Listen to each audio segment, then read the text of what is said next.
नमस्कार, जय हिंद, जय भारत।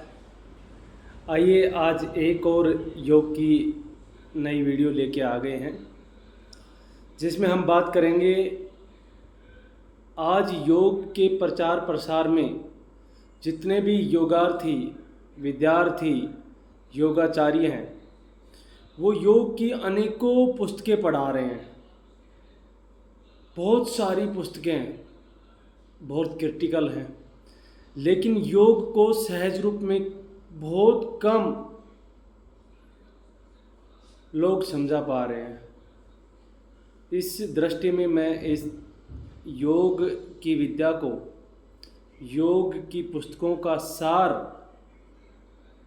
बहुत कम शब्दों में आपके सामने रखूँगा, क्योंकि अनेकों शास्त्र पढ़ने पड़ रहे हैं। मैं देख रहा हूँ जितने भी योगार्थी हैं, विद्यार्थी हैं, योगाचार्य हैं, वो अनेकों बुक्स पढ़ रहे हैं। आसनों की, योग की विद्याओं की। मूलतः योग ये नहीं समझा रहे कि योग है क्या, एक सहज रूप में योग की डेफिनेशन नहीं रख रहे, सहज रूप में योग है क्या ये नहीं समझा पा रहे हैं। मैं इस वीडियो के माध्यम से योग को सहज रूप में बताने की कोशिश करूँगा। आप समझना, ज़्यादा दुविधा में नहीं पड़ना है, आपको मूलतः सार समझना है कि योग है क्या। योग मुख्यतः दो प्रकार का है। सर्वप्रथम योग स्थूल योग है। सर्वप्रथम योग स्थूल योग है। स्थूल योग यानी इस शरीर से जितने भी आसन, व्यायाम, प्राणायाम,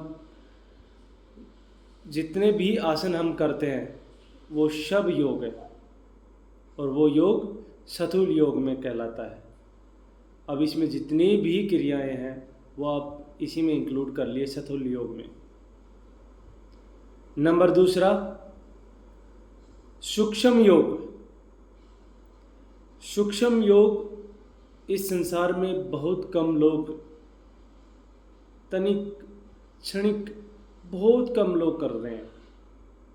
बाकी स्थूल योग सबसे ज़्यादा योग हो रहा है, और आज वर्तमान स्थिति में योग एक बिजनेस रूप हो चुका है।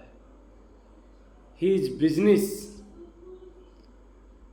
योग सिखाना और सीखना कम हो रहा है, लेकिन योग से धन अर्जन कैसे करें ये बहुत अधिक मात्रा में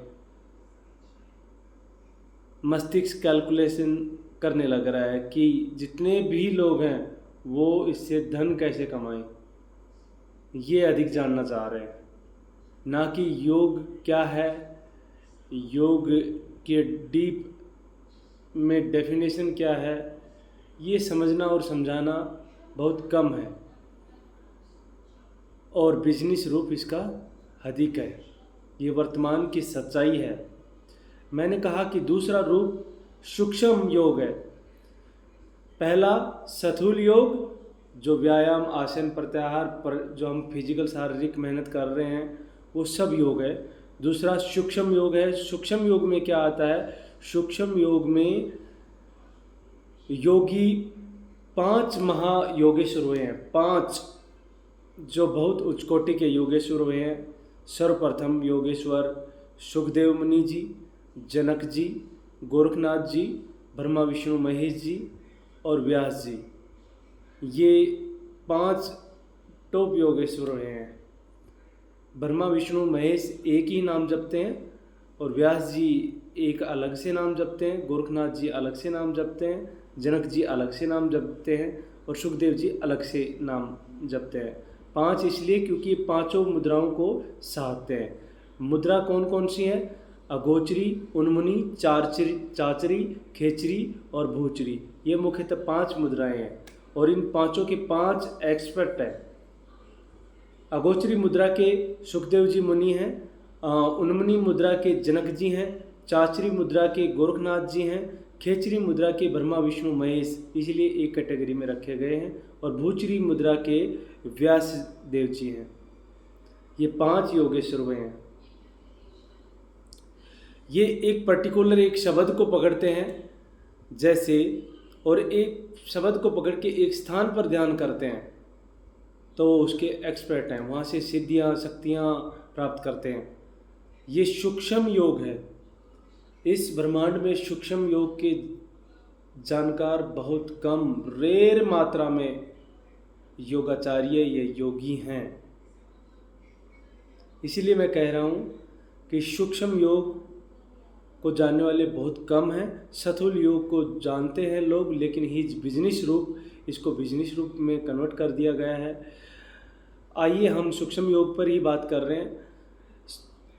पर्टिकुलर शब्द सोहंग शब्द है जो अगोचरी मुद्रा से सुखदेव जी ध्यान करते हैं भंवर गुफा में और शक्तियाँ क्रिएट करते हैं।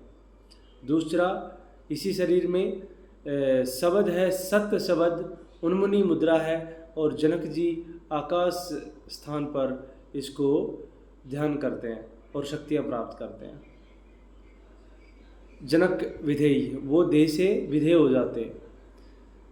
नेक्स्ट शब्द ज्योति निरंजन, चाचरी मुद्रा, गोरखनाथ है स्थान।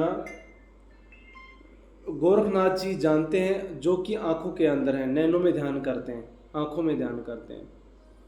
नेक्स्ट है ररंकार शब्द है और खेचरी मुद्रा है, जिसको जपते हैं ब्रह्मा विष्णु महेश और 10वें द्वार में ध्यान लगाते हैं।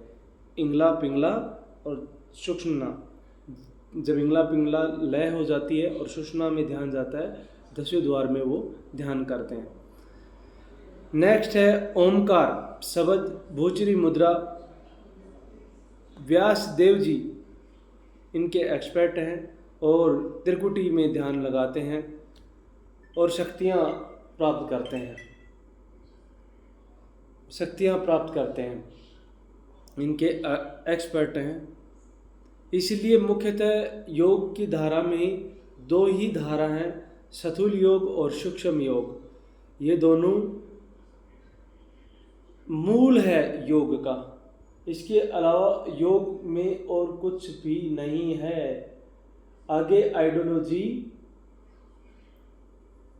डिफरेंट हो जाती है। आइडियोलॉजी डिफरेंट होती है। वो क्या है? एक भक्ति है सगुण भक्ति, एक है निर्गुण भक्ति। निर्गुण भक्ति योग है, सगुण भक्ति हम देवी देवताओं की उपासना है, और उससे आगे प्रारहस्य, प्राविज्ञान भी बोलते हैं, प्रारहस्य भी बोलते हैं। जितने भी विज्ञान है, जीव विज्ञान है, पेंडालॉजी है, इकोलॉजी है, एनिवन जितने भी विज्ञान है भूमंडल में, उन सब विज्ञानों का पिता है प्राविज्ञान, जो संतों के पास होता है, महापुरुषों के पास होता है। योग इतना सा है और इतनी सारी पुस्तकें हैं, इतने सारे ग्रंथ हैं, व्यक्ति पजल हो रहा है कि क्या पढूं क्या नहीं पढूं। बड़ा मुश्किल है। इसलिए मैं आपको इतना सा बताना चाह रहा हूँ कि मुख्यतः आप शॉर्ट में इसका सारांश समझिए कि योग क्या है, योग कितने प्रकार का है। मुख्यतः योग 2 प्रकार का, स्थूल योग, सूक्ष्म योग। सूक्ष्म योग में बहुत उच्च कोटि के योगी हुए हैं, और स्थूल योग में आज इस संसार में विख्यात है, जो बिजनेस के रूप में बहुतायत फैला हुआ है। धन्यवाद। आज का सार, योग का सार मैंने बोला है। आपको कैसा लगा वीडियो, कृपया आप बताइए, कमेंट कीजिए। जैसे भी मेरे विचार आपको कैसे लगते हैं, कृपया आप बताइए, जिससे मुझे मालूम हो कि हाँ भाई, मैं जो वीडियो बना रहा हूँ उसमें आपको कितना समझ आ रहा है और कितना नहीं। धन्यवाद। जय हिंद, जय भारत।